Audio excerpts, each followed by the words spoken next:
bonjour, je suis heureuse de vous retrouver aujourd'hui dans ce cadre de la ferme de Lozelle à Louvain-la-Neuve.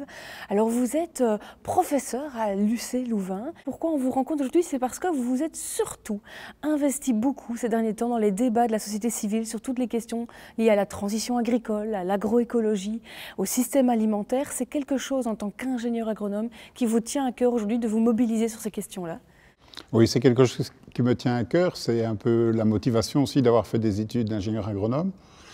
Un métier d'abord qui s'appelle maintenant bio-ingénieur, donc qui montre l'idée d'un ingénieur qui s'occupe du vivant dans sa globalité, depuis le microbiologique jusqu'au planétaire, et aussi de quelqu'un qui est interdisciplinaire dans le sens où il va à la fois s'adresser à des questions techniques à toutes les échelles, mais en même temps intégrer aussi des dimensions économiques, des dimensions sociales et surtout des dimensions systémiques.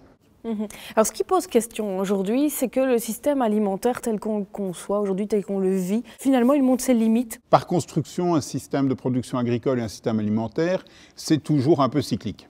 Et ça date même du Moyen-Âge, ça a toujours été comme ça. Mais ce qui s'est passé, c'est qu'à la fin du XXe siècle, et surtout au début du XXIe, on s'est rendu compte qu'il y avait d'autres limites auxquelles on n'avait jamais pensé. Les limites liées au changement climatique, les limites liées à la crise de la biodiversité. Et donc là, ça commençait à faire beaucoup. Et donc ce système alimentaire qui était en fait le grand héros du XXe siècle, parce qu'au XXe siècle, on a triplé la production mondiale d'aliments. Donc ça, c'est quand même extraordinaire. On a fait ça sur rien d'autre. Donc il sortait glorieux de cette phase de modernisation du XXe siècle, et il se retrouve vraiment du mauvais côté de la balance au XXIe. D'une part parce que les agriculteurs n'y s'y retrouvent plus, et donc que les agriculteurs ont changé de statut.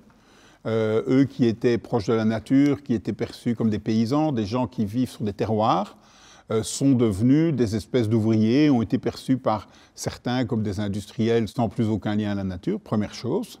Et la deuxième chose, parce que les impacts de ce système sur notre planète fait qu'en fait, il n'est plus durable. C'est-à-dire qu'on sait que le système dans lequel on est aujourd'hui, il ne passera pas le cap de 2050. Ça, c'est évident. Et ça, tout le monde est d'accord là-dessus. Où on n'est pas d'accord, c'est sur la façon dont on va négocier cette transition. Et justement, cette transition qui apparaît aujourd'hui comme fondamentale, elle va passer par quoi? Parce qu'on entend beaucoup le terme relocalisation, mais ça veut dire quoi concrètement? Est-ce que c'est vraiment là la solution, la piste qui est envisagée aujourd'hui? Le terme de relocalisation dit quelque chose d'important, c'est-à-dire que les systèmes alimentaires sont ancrés dans des territoires. Donc ça, c'est super intéressant, mais en même temps, la relocalisation s'oppose à la globalisation. Et donc le fait que les systèmes alimentaires au cours du XXe siècle et déjà au XIXe se sont développés par une logique de spécialisation. C'est-à-dire qu'on s'est dit autant produire aux endroits où c'est le plus pertinent les différents aliments. Et comme les transports ne coûtent pas trop cher, on peut après transporter les aliments à travers la planète. Et en même temps, cette globalisation, elle s'est emballée et on en est arrivé à la faire fonctionner uniquement sur des règles de marché. Et donc, ce n'est pas spécialement les endroits où c'est plus pertinent de produire les choses, c'est les endroits où c'est le moins cher. Qui fait qu'on s'est retrouvé dans des logiques où finalement tout le monde a joué un jeu. C'est ça l'idée, c'est que tout le monde a joué un jeu. Depuis les consommateurs qui ont accepté des produits bas de gamme, mais qui étaient très contents d'avoir un prix très bas, en passant par les distributeurs et les transformateurs jusqu'aux agriculteurs qui ont accepté de rentrer dans une logique de « je produis toujours plus, j'en suis très fier, je ne gagne pas grand-chose sur ce que je produis, mais comme je produis beaucoup, je gagne assez ». Et quand vous dites tout le monde a joué un jeu, est-ce qu'on peut dire aujourd'hui, effectivement, on est tous rentrés dans ce jeu et on s'est planté, et c'est bien de le reconnaître et c'est bien d'avancer vers une transition, vers autre chose? On s'est planté sur la longue durée. Sur le court terme, on ne s'est pas planté. On est sorti de la guerre avec des famines en Europe, et donc augmenter les productions, c'était une très bonne idée. Mais le problème, c'est que la machine s'est emballée. Donc on s'est planté collectivement de façon relativement irresponsable.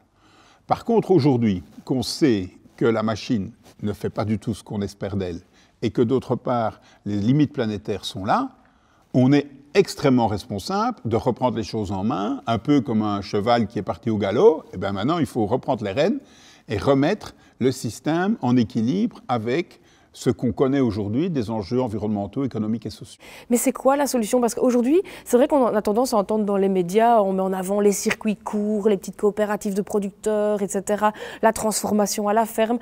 On voit ça un peu comme des solutions, on les met en avant. Mais si je vous comprends, est-ce que ça, ce sont réellement des solutions? Est-ce que ce sont des pistes? Est-ce que ce sont des petites pièces d'un puzzle complexe? Ce sont des solutions. Et en fait, ce qu'on a besoin, ce n'est pas des solutions. En fait, on n'a pas besoin de solutions. On a besoin d'un changement de système. Et donc, ces solutions peuvent peut-être contribuer à un changement de système, mais si elles ne sont pas inscrites dans une dimension plus large, elles ne font pas sens. Et donc, une des erreurs d'aujourd'hui, c'est d'accumuler les solutions de façon agrégative, un peu comme on changerait les pièces d'une voiture, sans faire le plan de la voiture. Alors, ce n'est pas pour ça que ces initiatives, et je préfère les appeler initiatives que solutions, parce que ça leur donne leur vrai statut. Ce sont des initiatives, c'est-à-dire des idées nouvelles, des choses qui pourraient contribuer à un nouveau système, des voies qu'on explore, mais il faut en parallèle du développement de ces initiatives avoir une vraie réflexion sur le système. Repenser en fait la façon dont les différents acteurs agissent au sein du système. Et pour pouvoir faire ça, c'est très important de reconnaître qu'il y a beaucoup d'acteurs. Et donc souvent, le danger des solutions, notamment circuits courts, etc., c'est de réduire le système à un producteur et un consommateur. C'est-à-dire qu'entre un producteur et un consommateur, il y a une série d'acteurs qui assurent la transformation du produit, sa conservation, sa distribution, la logistique. Supprimer ces acteurs intermédiaires, c'est reporter une partie de ces fonctions, soit sur le producteur, soit sur le consommateur. Soit c'est le consommateur qui doit stocker, soit c'est le consommateur qui doit se déplacer pour venir chercher le produit, soit c'est le consommateur qui doit faire une partie de la transformation qui n'est plus faite, ou inversement, le producteur doit se déplacer, doit assurer la transformation, doit stocker. Et à terme, il y a un risque d'épuisement des deux de toute façon dans ce système. Il y a à la fois, dans ce système, il y a à la fois un risque d'épuisement et aussi un risque de le faire de façon non compétente.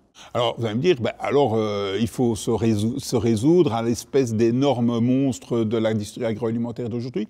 Moi, je ne pense pas. Je pense qu'il y a des étapes intermédiaires à penser, mais qu'on peut peut-être partir par les deux bouts. C'est-à-dire à la fois par le bout du circuit court des transformations à la ferme, en essayant que ces systèmes-là, notamment par des dynamiques coopératives, deviennent plus des choses où on se met ensemble. Ça implique, et ce n'est pas facile pour les agriculteurs, une logique collective. Et donc ça veut dire qu'il faut qu'on bouge tous, à la fois nous en tant que consommateurs et citoyens, pour appeler les politiques à changer les choses, à la fois les agriculteurs pour appeler, entre guillemets, le secteur agricole en entier à bouger. Mais ça va passer par quelles actions concrètes? Si on peut parler vraiment d'une mobilisation concrète. La mobilisation concrète, pour moi, c'est vraiment travailler sur l'alimentation en lien avec la production. Alors concrètement, ça veut dire qu'on peut d'abord repenser les éléments de l'alimentation sur lesquels il y a un enjeu politique et structurel. Par exemple, l'alimentation des collectivités. Pour moi, les pistes les premières à explorer, ce sont améliorer l'alimentation en collectivité. Pourquoi? Parce que là, on a des échelles qui sont assez conséquentes. On est sur plusieurs centaines de milliers de repas en collectivité par jour en Wallonie. Et donc, sur ces échelles-là, on peut vraiment repenser des chaînes. Et on peut, au départ de cette repensée des chaînes, créer des nouveaux modèles qui vont après être utilisés par le consommateur lambda. Et donc, je pense que ça, c'est par exemple une piste très intéressante. Et ça, ce sont des décisions politiques qu'on peut influer? Ça, c'est des décisions politiques sur lesquelles on peut influer. Et donc, bien sûr, une des décisions politiques majeures qu'il faut faire, que certains pays ont commencé à faire, c'est mettre ensemble dans une même gestion, et donc en pratique dans un même ministère, agriculture et alimentation.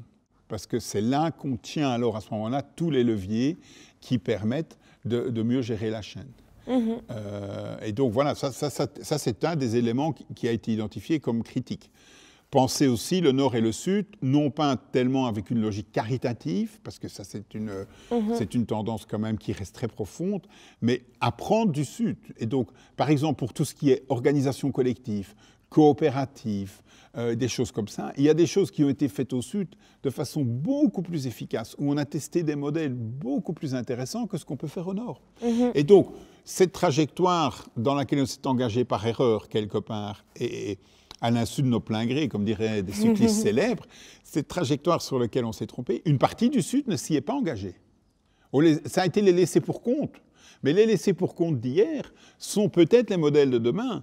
Et donc, en s'appuyant en fait sur ces expériences qui se passent dans les pays du Sud, depuis le Burkina Faso, la région des Grands Lacs, l'Amérique latine, l'Amérique centrale, enfin partout dans le Sud, on pourrait peut-être repenser des modes de fonctionnement. Mais quand on va au Sud, on reste encore avec une relation technique. On va au Sud pour leur dire, on va vous expliquer comment on va faire. Il faut pour ça qu'on devienne peut-être un peu plus humble au Nord aussi, et qu'on comprenne que, comme je le disais tout à l'heure, on s'est planté, que c'est bien d'apprendre de ceux qui ne se sont pas plantés en même temps que nous alors. Oui, on doit devenir humble, et ça, c'est le changement culturel majeur que l'agriculture doit faire, et on doit les aider à le faire. Il n'est plus question de maîtriser la nature, de jouer à la puissance, de rentrer dans des logiques de compétition. Pas parce que c'est pas bien, mais parce que ça ne mène à rien. Eh bien, je vais peut-être m'arrêter là-dessus parce que je trouve que c'est quelque chose qui revient souvent quand on questionne des initiatives de transition. À chaque fois, on en revient à une chose, c'est que l'être humain, là où il s'est trompé, c'est quand il a cru qu'il devait tout dominer son environnement, sa nature. C'est ça qu'on peut tous faire, à la fois agriculteurs, politiciens, essayer de descendre un peu de son piédestal et se redire « mais qu'est-ce qu'on me propose autour de manière naturelle et simple ?» C'est peut-être ça l'invitation que la transition nous fait aujourd'hui. Oui, tout à fait. Et donc, c'est une nouvelle posture. C'est ça que la transition nous demande, et que nos actions soient cohérentes avec cette nouvelle posture, de se dire, tiens, finalement, si on veut aller vers quelque chose de nouveau, il faut partir avec des nouvelles bases et peut-être avec une nouvelle équipe, que le changement est à la portée de tous, mais dans une logique collective et pas dans une logique individuelle. Et donc, c'est important qu'ensemble, on prenne conscience du changement nécessaire et qu'ensemble, on construise les solutions pour demain. Et pas chacun pour soi. Voilà. Très bien. Merci beaucoup pour cette invitation alors. Merci.